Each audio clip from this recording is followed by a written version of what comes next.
and this is a 9-inch unit. So this one looks very similar to the one I actually have in my Explorer right now. So in my SUV, which was not new enough to even have CarPlay, I actually have this mounted on the dash, and it works pretty well. We're gonna do a quick unbox here to see what's inside of it. This has been rebranded multiple times, a lot of these.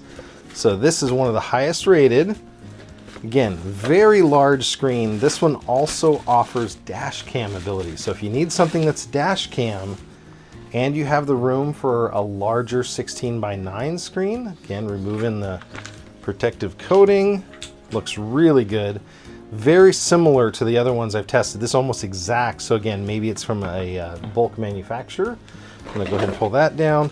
Yep, this one looks very, very similar. This one has the rear view camera. So this is their rear view camera. As soon as you plug this in, and you know what? So we gotta do a little bit of repair already here. But this screw will go in here.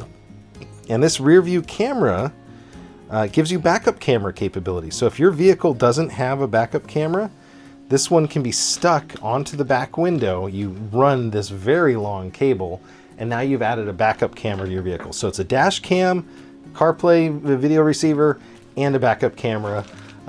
Lots of cool options. This one does have a lot more mounting options. So this is a similar flat mount to the one we had before on the show, but it also is going to include a windshield mount. So if you've got a very unique dash, maybe you don't want to stick something down onto the dash, maybe it's temporary and you want to take it with you somewhere, this is a windshield mount, or it can be flipped over and used as a dash mount. This is the style I used in my truck because that's what it had. There's a couple quick little tiny products here left. There is a stick-up version where you can actually stick this directly onto something. Maybe you have an area where your stereo is that's wide enough.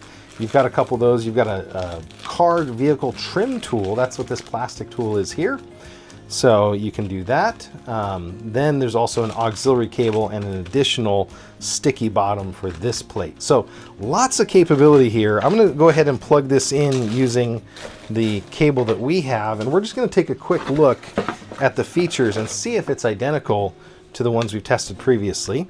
There's the dash cam on the back. So this is the difference in size. I'm going to bring up right next to each other. So this one is definitely shorter, but it's wider. So you've got a little bit wider. So, you know, again, a little bit more screen real estate, I would say, on this one in the end because of that. Okay, we've got another sports car firing up here. That's the common theme in the Apple CarPlay community here. You know, the UIs on these keep getting better. And the one thing I love about this is I could drop this right into my other one because all the connections are exactly the same. They really have started to improve the user interface. Reverse line calibration. Oh, so this has got turning capability here. Wow, that's awesome.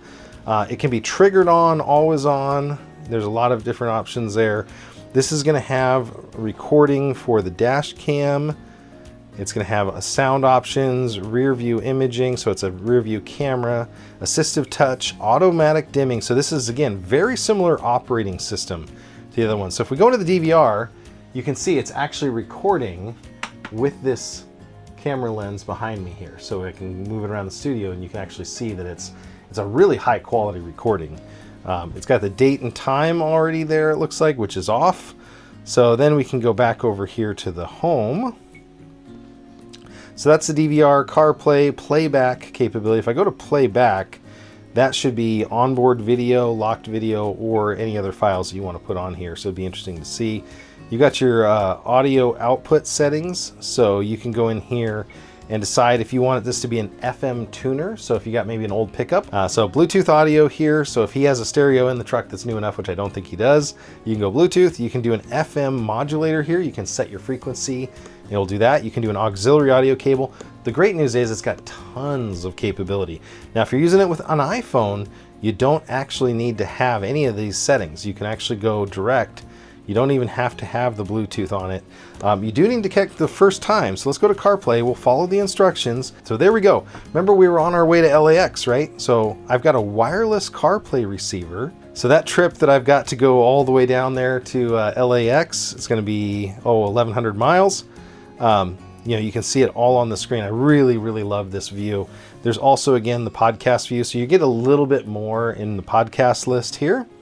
and you can see audiobooks. You've got Audible. My daughter and I are listening to an Audible book recently, so we have that capability. It does have built-in speaker and sounds, which is kind of cool. So there's some of the audio books that we've got going on there. You've got the different single touch apps that you can jump back and forth into, like navigation.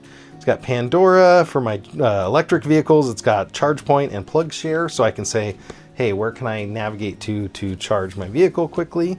So very cool system that it's got over here, and that interfaces with your phone. So overall, very happy with this one. Let's take a quick look at the reverse camera. So this cable that they give you at the very end, this is the end, by the end of your vehicle, it has this long red wire. So what does this red wire do here? Well, it's pretty simple.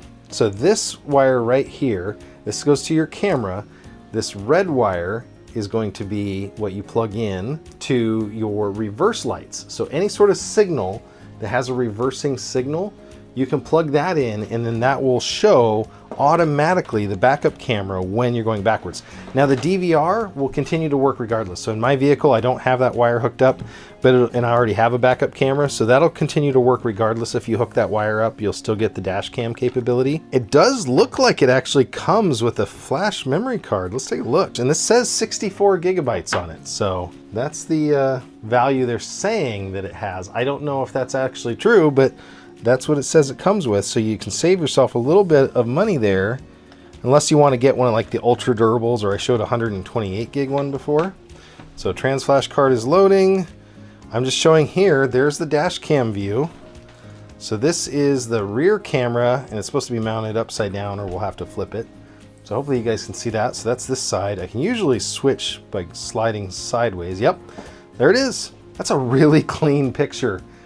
So that would mount to the back of your vehicle, and then you would have, again, the date's actually corrected itself by GPS. I don't notice a GPS puck in here, so it's definitely doing the GPS directly, and it got the date and time somewhat correct. It went to September, but it's saying that it's Saturday, so maybe we got a time zone issue that we have to work on. But there you go.